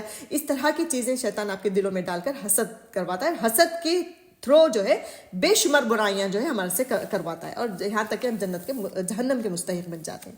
تو لہٰذا پتہ چلا کہ یہ تمام چیزیں ہوتی ہیں. تو اس کا سب سے کیا بولتے ہیں, ان تمام چیزوں کا, چونکہ ہم انسان ہیں, ہوگا ہمارے سے حسد بھی ہوگا, تکبر بھی ہوگا, ہمارے سے گناہ بھی ہوں گے, کبھی نماز بھی قضا ہوگی, کبھی ہم کسی کا برا بھلا بھی چاہیں گے, کبھی ہم کسی کا دل بھی دکھا دیں گے, چونکہ ہم انسان ہیں. لیکن چونکہ اللہ کی روح ہے تو اس روح کا فائدہ اٹھاتے ہوئے ہمیں کیا کرنا ہے, توبہ کا استغفار کا دامن ہمیشہ تھامے رکھنا ہے نا. کہ جب سے شیطان نے آدم علیہ السلام اور ان کے اولاد کے ساتھ جنگ کا اعلان کیا, اس وقت سے نیکی اور بدی اور بھلائی اور برائی دونوں کی کشمکش جنگ جاری ہے. تو شیطان اپنے لاؤ لشکر کے ساتھ تیار ہے, اور جو ہے اللہ تعالیٰ کی روح جو ہمارے اندر ہے اس کی اگر ہم اس کے ساتھ جد و جہد کرتے رہیں تو ہم ان تمام ہتھ کنڈوں سے ہم بچ سکیں گے انشاءاللہ العزیز. تو جس طرح حضرت آدم علیہ السلام کیا ہے, سب سے بڑا ہمارے پاس ہتھیار کیا ہے, وہ توبہ اور استغفار کا ہے. جتنی مرتبہ بھی گناہ ہو, جب بھی ہو, جیسے بھی ہو, فوراً ہم اللہ تعالیٰ سے توبہ کریں, استغفار کریں, زیادہ سے زیادہ درود شریف اور استغفار ہماری زبان پہ جاری ہو تو جو ہے, اور علم حاصل کرنا, علم کے پر عمل کرنے کی کوشش کرنا, اپنی ذات پر نظر رکھنا کہ میں کس لیول تک گناہ کر رہی ہوں, میں کس لیول تک اچھائی کر رہی ہوں. یہ تمام چیزیں جو ہے ہمیں شیطان سے بچانے میں مدد کریں گے انشاءاللہ العزیز. اور ساتھ میں دیکھیں یہ دعا ہے کہ جس طرح حضرت آدم علیہ السلام شیطان کے مکر کے شکار ہوئے, اسی طرح ان کی اولاد بھی شیطانی فریب میں آ سکتی ہے. لہٰذا انہیں بھی اپنے اس مرض کا علاج اس طرح کرنا چاہیے جس طرح کہ حضرت آدم علیہ السلام حوا نے کیا تھا. کیا روئے, گڑ گڑائے, اللہ تعالیٰ سے معافی مانگی, ربنا ظلمنا انفسنا وان لم تغفر لنا وترحمنا لنکونن من, اور اعتراف کرنا اپنے گناہوں کا. تو یہ چیزیں ہیں. تو لہٰذا اگر شیطان کا وار کامیاب بھی ہو جائے تو ہمارا فرض کیا بنتا ہے کہ ہم جو ہے معافی مانگیں اور اس گناہ کو دوبارہ نہ کرنے کا عہد کریں اپنے آپ سے. تو یہ چیزیں ہمیں جو ہے حضرت آدم علیہ السلام کے قصے اور واقعے سے ملتی ہے. اللہ رب العزت سے بہت زیادہ دعا ہے کہ اللہ تعالیٰ ہمیں اس سے سبق لینے والا بنائے, اور جو ہے ہمیں شیطان کا ہتھیار نہ بنائے, شیطان کے شکار بننے سے اللہ تعالیٰ ہمیں بچائے اور اس کے ساتھ جہنم میں جانے سے بچائے. اللہ تعالیٰ ہمیں نیک اور صالح بنائے اور نیکی کا کام کرنے والا بنائے. وآخر دعوانا ان الحمد للہ رب العالمین. سبحانک اللہم وبحمدک, نشہد ان لا الہ الا انت, نستغفرک ونتوب الیک. السلام علیکم ورحمۃ اللہ وبرکاتہ.